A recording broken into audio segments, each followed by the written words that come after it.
তুমি যে আকীদা লালন করে তুমি ইসরায়েলের পক্ষ নাও, তোমার ওই আকীদার মুখে আমি থুতু নিক্ষেপ করি। তুমি যে মানহাজের কথা বলে তুমি মুজাহিদ ভাইদের বিরুদ্ধে অবস্থান নাও, তোমার এই আকীদার উপর মানহাজের উপর আমি থুতু নিক্ষেপ করি। रुको जरा, सबर करो, बोला धक्का मुक्की नहीं करने का, आराम से लेने का। हाँ, আপনাদের সমাজে খারেজি খোঁজার কিছু মেশিন আছে, ফ্যাক্টরি, ওদেরকে ডলার দিয়ে কেনা হয়েছে, খোলামেলা বলে দিলাম। আর এই ঘোমটাওয়ালা গুলোকে অনেকে খুব তলতলা করে মাথায় তোলেন, ইমানদার আর মুনাফিক চেনার চেষ্টা করবেন। और अभी तो रुको, क्लाइमैक्स अभी बाकी। আমরা তো কারো গায়ে থুতু দেই নাই, তাতেই থুতু লেগে গেছে। দিলে এটাই তো প্রমাণ হয়ে গেল।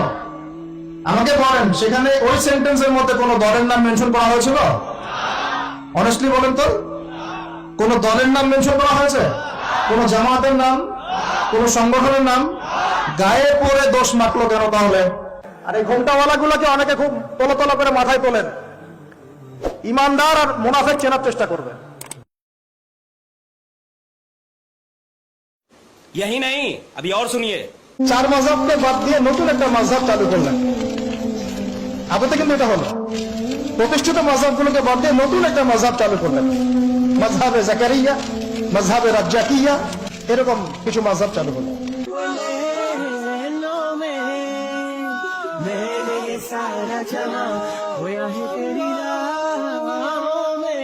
আকীদার মুখে থুতু নিক্ষেপ করতে চেয়েছে, এই শয়তান তো দেখছি যে মাকা ফেললো, দেখছি সব জায়গাতে একই প্রশ্ন করছে।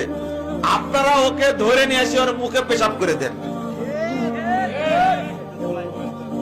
এই আহলে হাদিসদের মধ্যে ঢুকে ব্যবসা করে খাচ্ছে, আর টাকার চুক্তি ছাড়া ওয়াজ করেন। আর বুঝছেন, এ হলো এক মুনাফিক। এ যদি কোনো আহলে হাদিস সমাজে যায় বক্তব্য দিতে, ওকে ধুলাই করে ছেড়ে দিবেন আর দাওয়াত দিবেন। দাওয়াত দেওয়া জায়েজ, আমি বলবো, কিন্তু ওর মুখে মুততে হবে। কিন্তু ও আহলে হাদিস উলামায়ে কেরামকে গালি দিয়েছে।